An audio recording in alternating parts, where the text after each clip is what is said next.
Shalom, back with part 3, all right? The breakdown of Revelation 17, all right? Let's continue with it, all right? So the beast that was, the beast that thou sawest was and is not, okay? So you see, that's part of the parable, right? And shall ascend out of the bottomless pit, which is Europe, and go into perdition. Again, perdition means destruction, all right? And Esau, Edom, the white man, he's all about destruction. He's the harbinger of death, okay? And you'll find that all throughout the scriptures, all right? And they that dwell on the earth shall wonder, whose names were not written in the book of life from the foundation of the world. See that? The foundation of the world.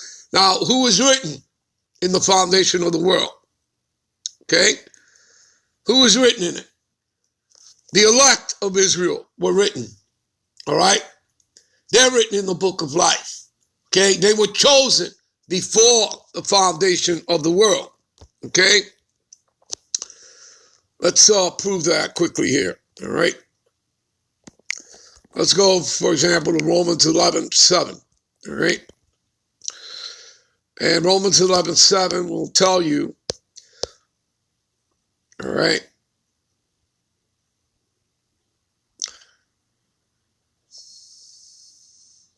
Let's see here.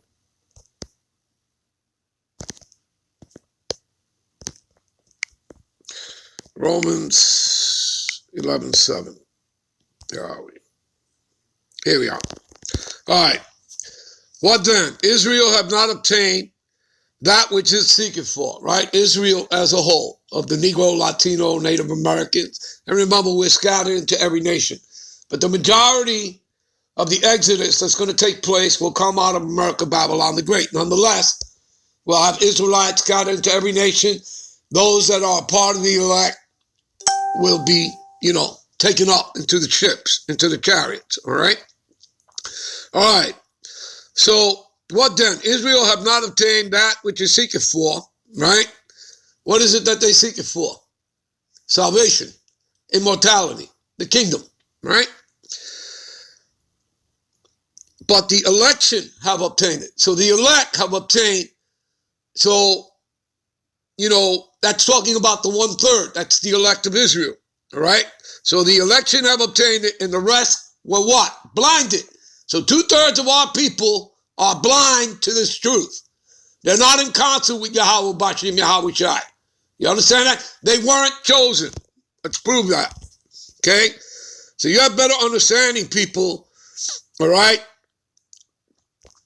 Okay? To give you better understanding and clarity, all right, about the scriptures. Because you got people running around out here talking about, they're going to be saved and this or that, and they consider themselves, that the Lord is coming back for them, and they still believe that the Lord is some Edomite looking hippie, all right, like Caesar Borgia or Charles Manson.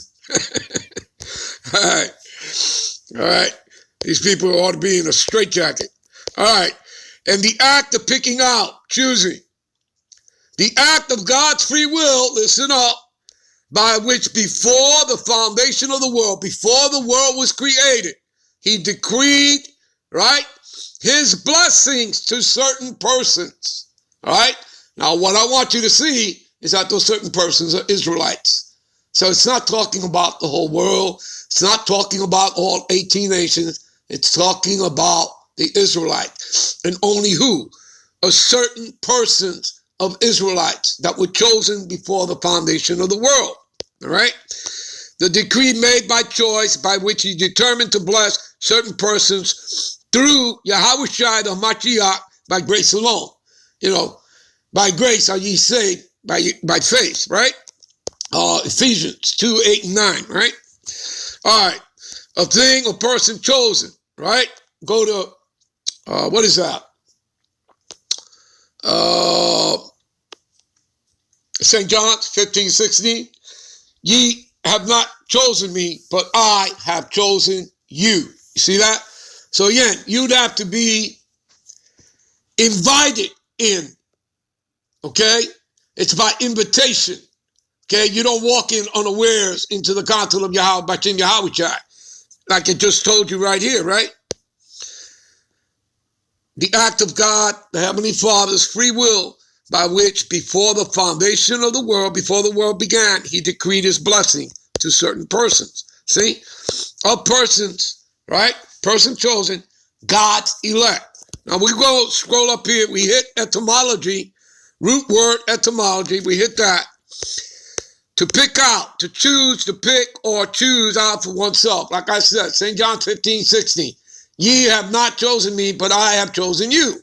Right? Choosing one out of many. Many are called, few are chosen. Correct? Choosing one for an office. We're all going to have an office. Talking about the 144,000. They're all men, 12,000 from each of the 12 tribes. They're going to be the governing bodies to the kingdom. Right? Under the Heavenly Father, Yahweh. Under his son, Yahweh Shai, which is his kingdom. King David. All right? Will be brought back. And you'll have the 12 apostles. All right? And you'll have the 144,000. Again, which will be the governing bodies to the kingdom. All right? Let's continue. Of God choosing whom he judged fit, listen up, to receive his favors and separate from the rest of mankind. That's what the word sanctify means. All right? So when you read, for example, Jeremiah, 1 and 5, before I formed thee in the belly, I knew thee. How did he know you? He knew you before the foundation of the world. That's how he knew you. All right? The Spirit. All right? I sanctify thee. Okay? Sanctify means to make holy and separate. What does it say here? God choosing whom he judged to fit to receive his favors and separated. In other words, made holy and separated you from the rest of mankind. See that? That's what sanctification means. You understand? To be particularly of his own and to be attended to continually by his gracious oversight, i.e. the Israelites. Do you see all 18 nations there? Do you see Edomites there? Moabites, Ishmaelites, Anamites, multi-nations? No, the Israelites. You get it? You understand? You'd have to be of the Negro, Latino, or Native American seed of the line, of the bloodline. You understand?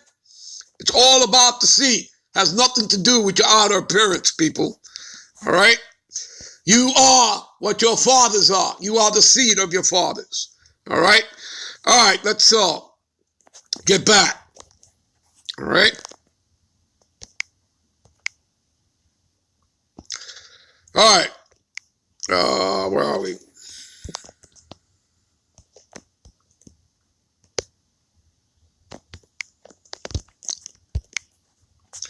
Let's get back to Revelations 17, all right?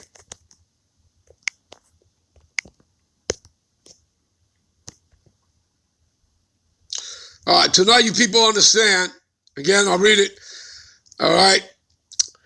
Whose names were not written in the book of life from the foundation of the world, when they behold the beast that was, and is not, and yet is. All right? In other words, the Roman Empire supposedly is supposed to be dead, right? Okay? In other words, the Roman Empire never died, people. You understand? Because it was simply, the Roman Empire was simply extended through those 7 kingdoms. You understand? It was constantly revived. And America is the last head, okay, of that revived Roman Empire. You understand? All right? Okay, and we're going to go back to the picture here, all right, in a moment. And here is the mind which have wisdom, all right? The 7 heads are 7 mountains. Mountains represent governments, nations, kingdoms. You people understand that? On which the woman, the whore, America, Babylon, the great city on, all right? In other words, the previous kingdoms before her, right? I showed you the picture. We're going back to it, all right? But first, let me read this. And there are 7 kings. That word kings there is short for kingdoms. You understand? All right? And it says 5 are fallen. The 5 fallen kingdoms are Germania Major, Germania Minor, right? The French, the Spanish, and the Greeks. Those are your 5 fallen kingdoms. Okay? Now, one is, that would be the Roman Empire during the time that John the Revelator wrote the book of Revelations on the island of Patmos in the salt mines. He was a political prisoner there in his 90s. All right? So that's the one that is, the Roman Empire. And the other is not yet come. And when he cometh, he must continue a short space. That would be the British Empire. Now, let's take you over to back to the photograph of the dragon so you have better understanding. Give me a minute. All right, here we go. All right, the 5 that are fallen. Here, Germania Major, right? Germania Minor, right there. Okay? See the Spanish, right? And you see the French, and you see the Greeks. There's your 5 fallen kingdoms, right? The one that is the British Empire. See British right there? Okay? Okay, and so the British Empire would be the one to come, right? So the 5 that are fallen, Germania Major, Germania Minor, right? The Greek Empire, the Spanish, and the French. Those are your 5 fallen. The one that is the Roman Empire. The one that would come and continue for a short space would be the British Empire, right? But you see America there, all right? We'll come back to it. Give me a minute.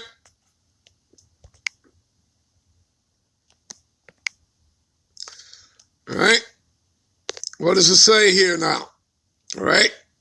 So, again, there are 7 kings, meaning kingdoms. 5 are fallen.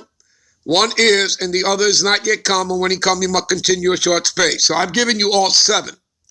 Okay? All right? I've given you all 7. Now watch this. And the beast that was and is not, even he is the 8th and is of the 7. See? So it comes out of the 7. And what did I tell you earlier when we started this series, this lesson? All right? America is the 8th. She comes out of the 7. She came out of the British Empire, right? She comes out of Great Britain. Was not America started by 13 British colonies? Yes, she was. Then she fought, Great Britain for her independence, right? And then she also fought off 2 more of her Edomite cohort. She fought off Spain and France, right? The war with Spain and with France. You understand all that, people? You have the understanding now? Is it clear to you that America, Babylon the Great, is the 8th and final head? Because there ain't no 9th and there ain't no 10th. You understand all that? There's not. Okay, you know what comes after America's destruction? The kingdom. All right, Yahweh's kingdom and, the Negro, Latino, Native Americans, starting with the elect of Israelites, they are co-heirs to the kingdom with Yahweh pursuant to Romans 8:17. You understand? That's what's coming next. And we're at the door because all that's left is the issuance of the mark of the beast being made mandatory. And then the missiles are going to come that are going to destroy America. All right? And we're going to get into that in a moment as well. All right? All right, people. We'll end this here. We'll be right back. Give me a minute. All right. We'll be right back with part 4. Shalom.